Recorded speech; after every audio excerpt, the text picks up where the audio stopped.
datang di mata kuliah Manajemen Accounting SAP atau MASAP. Jadi, di video kali ini kita akan membahas mengenai eksersis yang keempat yang ada di unit 3, yaitu mengenai Reporting in Management Accounting. Jadi, di unit 3, eksersis yang keempat ini, kita akan membahas 4 task yang teman-teman. Oleh karena itu, teman-teman bisa masuk ke dalam account SAP-nya masing-masing. Untuk kliennya itu 938, lalu usernya itu 31 AC40, kode kelas K, strip nomor urut masing-masing, lalu bisa dimasukin passwordnya. Setelah itu bisa di-enter. Nah, setelah teman-teman semua masuk ke dalam halaman SAP Easy Access, jangan lupa untuk di Z-Sub GUI, lalu dipilih yang hijau ini, lalu di execute.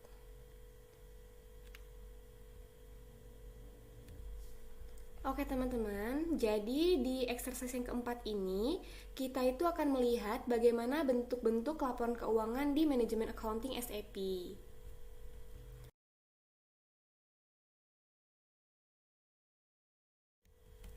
Oke, sekarang kita masuk ke task yang pertama, yaitu Generate a balance sheet and profit and loss statement in the general ledger for the German ID subsidiary.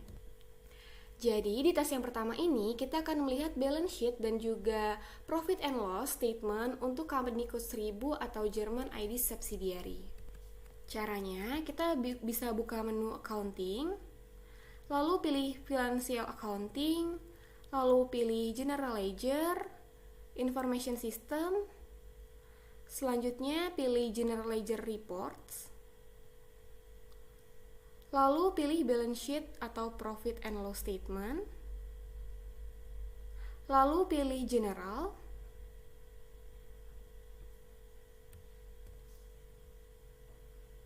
selanjutnya pilih actual or actual comparison. Selanjutnya pilih SAP minimal varian yang di bagian paling bawah sini. Kalau sudah ketemu, bisa di double klik aja. Nah, sekarang kita masuk ke dalam halaman financial statement. Selanjutnya, di halaman financial statement ini ada beberapa yang harus kita isi, bisa dilihat juga di modulnya. Untuk company code-nya bisa kita isi 1000. Lalu untuk financial statement version-nya, kita bisa isi INT. Nah, di sini sudah INT, jadi nggak usah diubah lagi.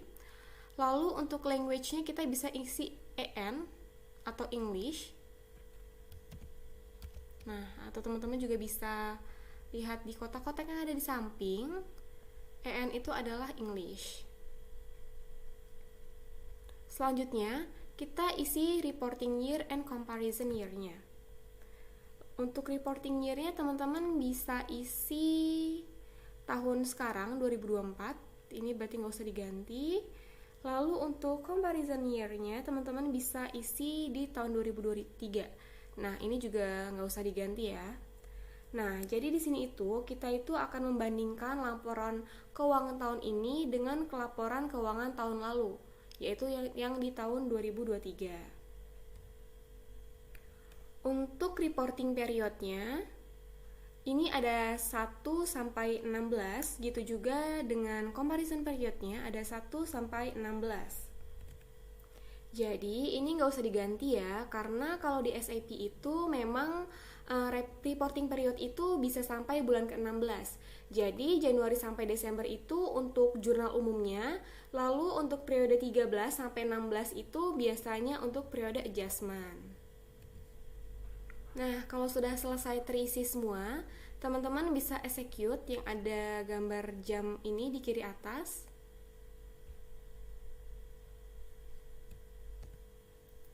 Nah, di sini muncul display message.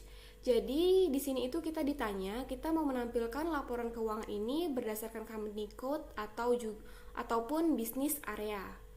Nah, karena kita mau melihat berdasarkan company code 1000, maka kita letakkan kursornya di bagian company code atau yang di atas sini.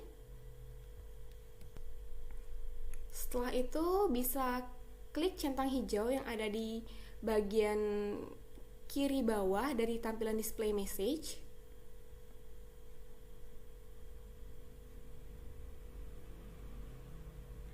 Nah, maka di sini akan keluar tampilan dari commercial balance sheet-nya. Nah, pada tampilan commercial balance sheet ini, di sini ada pada kolom pertama ini untuk total di tahun ini, lalu ada kolom kedua ini untuk total di tahun sebelumnya. Lalu untuk kolom yang ketiga itu adalah perbandingan antara tahun ini dan juga tahun sebelumnya. Dan di sini ada kolom keempat. Nah, di kolom keempat ini isinya itu tuh berapa persen sih perbedaan antara tahun ini dan juga tahun sebelumnya. Jadi di commercial balance sheet ini kita bisa melihat mulai dari balance sheet hingga ke profit and loss statement. Karena di sini GL count-nya itu banyak, misalnya kita mau cari nih GL count tertentu. Biar kita kelamaan scroll, kita bisa menggunakan yang namanya menu search. Caranya itu kita bisa pilih edit yang ada di bagian atas ini. Lalu kita pilih search atau yang bagian kedua dari bawah. Lalu bisa kita klik aja. Lalu di bagian search term-nya, misal kita mau cari nih GL account-nya si revenue. Nah, di sini kita bisa masukin angka 800.000. 800.000 ini adalah GL account untuk revenue. Kalau sudah, kita bisa centang hijau aja. Nah, kalau sudah ini bisa kita, ini ada hit display. Di sini ada dia bilang 1 ya. Ini kalau sudah muncul hit display bisa kita X aja atau kita silang.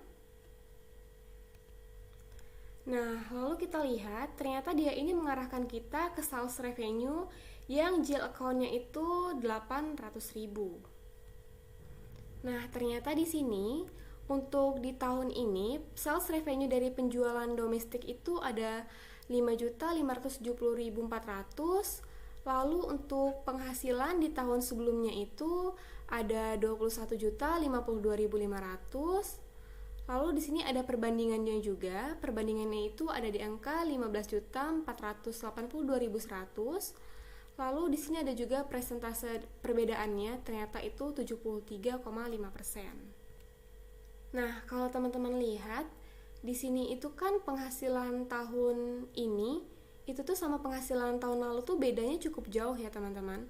Kayak jomplangnya terlalu jauh, itu nggak apa-apa karena untuk tahun 2024 ini baru berjalan 3 bulan gitu. Jadi ini akan bisa terus bertambah. Nah, itu tadi adalah cara kita kalau kita itu mau cari GL account tertentu. Nah, oke, tas 1 ini sudah selesai teman-teman. Jadi kita bisa /n aja. Dan kita akan lanjutkan ke tas yang kedua.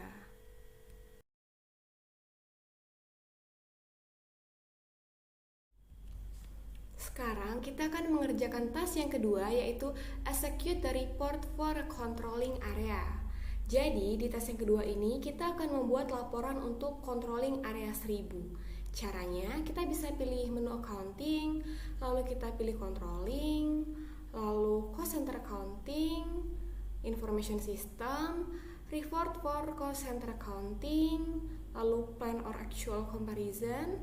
Lalu pilih yang pertama ini, yang cost center or actual or plan or variance. Kita double klik aja. Nah, sekarang kita sudah masuk ke halaman cost center, actual or plan or variance selection. Nah, untuk di bagian selecting value ini nggak usah kita ubah lagi ya teman-teman, karena ini sudah sesuai sama yang ada di modul controlling area 1000, lalu fiscal year-nya 2024 atau current year, tahun sekarang, lalu from periodnya itu 1 dan to periodnya itu 12. Nah, di bagian selection groupnya, di bagian yang kedua or value ini kita bisa isi 4230. Jadi di sini kita mau lihat cost center 4230 di controlling area 1000. Nah, kalau sudah bisa kita execute aja.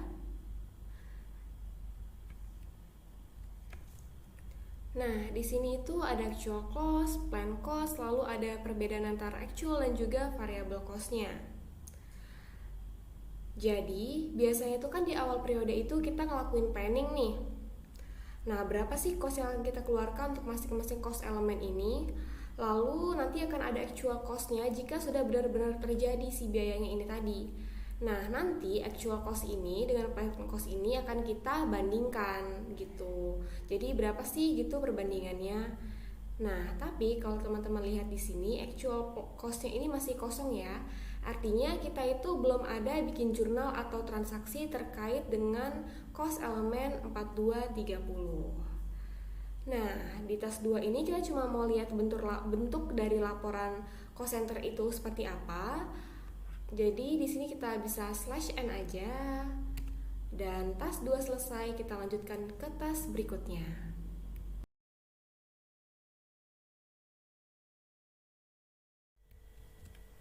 Baiklah, sekarang kita masuk ke tas yang ketiga, yaitu review the postings on service cost center 4230 and examine the posting document that concern cost element 420.000 direct labor cost.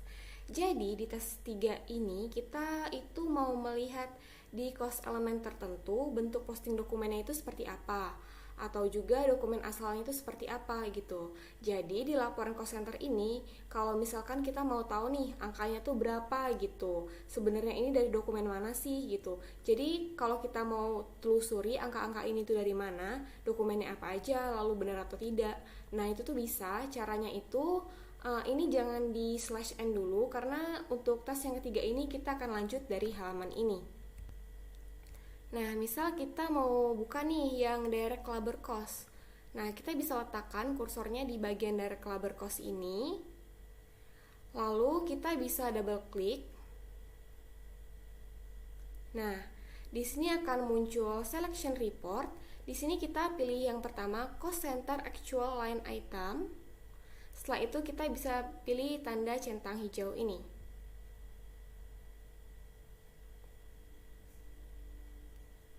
Nah, di sini itu ada keterangannya, no actual line item were selected.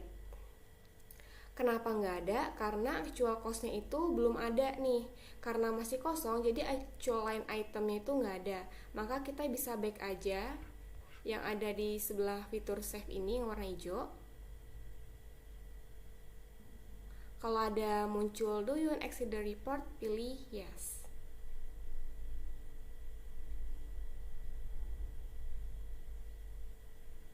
Nah, karena di tahun 2024 ini belum ada angkanya, masih kosong, jadi kita bisa ganti nih tahunnya atau si fiscal year-nya ini. Misal kita mau ganti di tahun 2023 gitu ya. Di tahun 2003 aja deh. Kita mau ganti di tahun 2003, lalu setelah itu bisa kita execute. Nah, coba kita lihat apakah ada angkanya. Ternyata di sini ada ya teman-teman untuk angkanya di direct labor cost-nya.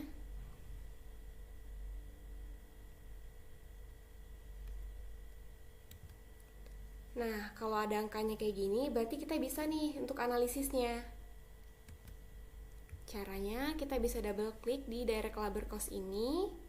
Lalu kita pilih yang pertama actual line item, lalu kita pilih tanda centang hijau ini. Nah, di sini keluar deh angka 259.680,51. Nah, itu tuh asal transaksinya dari ini yang ada di atas ini nih. Nah, transaksi yang ada di atas ini totalnya jadi segini, yang 259 ini. Nah, misalnya nih kita mau tahu lebih dalam nih dari transaksi-transaksi ini tuh jurnalnya seperti apa. Nah, kita misal ini mau lihat yang transaksi pertama, kita taruh kursornya di transaksi yang pertama, lalu bisa kita double klik aja. Nah, di sini keluar deh jurnalnya. Jadi untuk mendapatkan angka yang ada di transaksi pertama itu, jurnalnya itu ada di debit direct labor cost, dan yang di kreditnya itu ada VAT income atau cash tax. Jadi kalau teman-teman mau ngecek dari transaksi-transaksi yang ada tadi jurnal itu seperti apa, bisa diklik aja ya transaksi yang mana. Nah, untuk tas yang ketiga ini kita cuma mau lihat itu aja. Jadi tas 3 yang Ini sudah selesai dan kita bisa slash n aja. Dan kita bisa lanjut ke task yang berikutnya.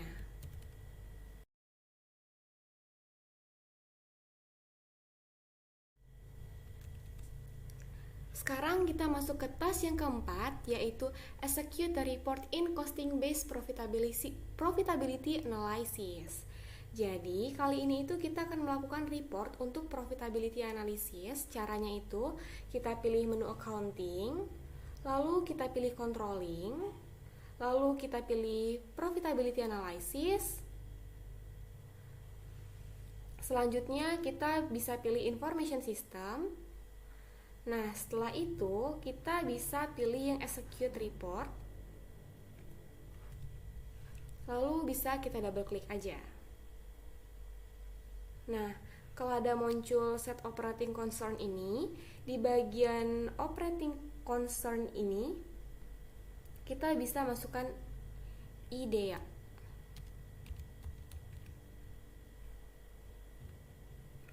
Lalu pastikan lagi pada type of profit analysis ini yang terpilih itu adalah costing base. Setelah ini kita bisa centang hijau. Nah, di sini kita pilih report yang pertama, yang AC040. Kita double klik aja. Nah, di sini untuk fiscal year-nya itu kita bisa isi tahun 2003 aja. Lalu untuk from period-nya itu kita bisa isi 1, dan to period-nya itu kita bisa isi 12.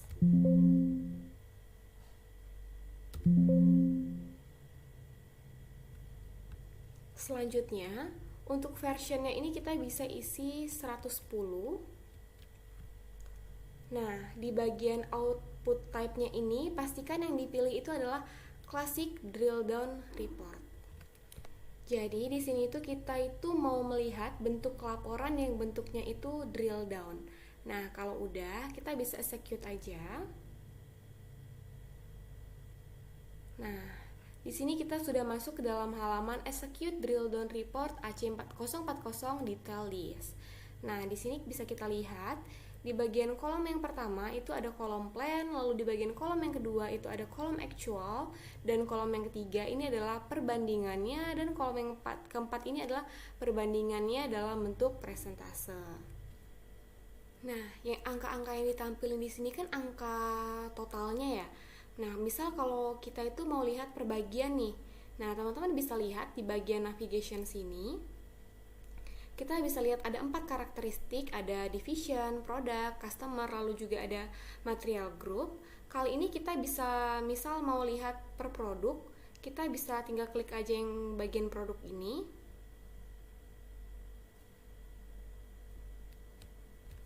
Kalau ada muncul tampilan seperti ini bisa dipilih yang never display again. Nah, ini adalah tampilan untuk ACT BCD 29. Nah, seperti yang teman-teman lihat, ini angkanya kosong ya teman-teman. Artinya itu nggak ada penjualan. Nah, kalau kita mau lihat nih produk yang lain itu apa aja, kita bisa pilih yang next characteristic value. Di bagian atas ini, di sebelah tulisan ACT BCD ini ada kayak tombol search gitu, lalu di sebelahnya bisa teman-teman klik aja yang panah kecil ke bawah ini. Nah, lalu selanjutnya di sini ada produk ACT BCD 30 juga kosong angkanya, yang artinya tidak ada penjualan. Lalu kita lihat produk lain ACT DCD 29. Nah, di sini ada angkanya. Berarti di sini ada penjualan teman-teman. Jadi kalau teman-teman mau lihat ada produk apa aja, ini bisa kita klik-klik terus panah ke bawahnya.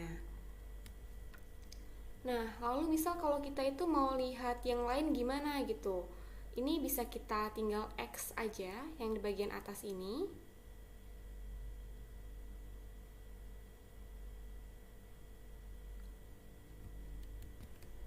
Selanjutnya kalau teman-teman keluar ke tampilan ini, bisa teman-teman execute lagi. Nah, misal di sini itu kita mau lihatnya itu per material group ya teman-teman. Ini bisa teman-teman klik aja. Nah, lalu di sini muncul untuk material group 002 yaitu electronics. Nah, ini kita bisa klik yang next characteristic value, kita lihat. Nah, di sini juga ada produknya hardware. Nah, ternyata di sini udah habis ya teman-teman. Ternyata cuma ada 2 produknya aja. Dan yang terjual itu hanya produk yang elektroniknya aja gitu. Produk hardwarenya ini belum ada yang terjual. Nah, kayak gitu teman-teman caranya kalau kita mau melihat bagian-bagian yang lain. Jadi, kalau kita itu mau lihat suatu laporan itu berdasarkan karakteristik tertentu, kita bisa menggunakan bantuan dari si drill down report ini. Jadi, kita bisa analisis nih, kira-kira kinerja per karakteristik itu seperti apa. Nah, untuk tas 3 ini sudah selesai, jadi kita bisa slash n aja ya teman-teman. Jadi, di exercise 4 ini kita cuma mau melihat aja nih bentuk-bentuk laporan yang ada di manajemen accounting SAP itu seperti apa. Oke, sekian dari saya. Terima kasih telah menyaksikan video ini. Sampai jumpa di video-video selanjutnya. See you.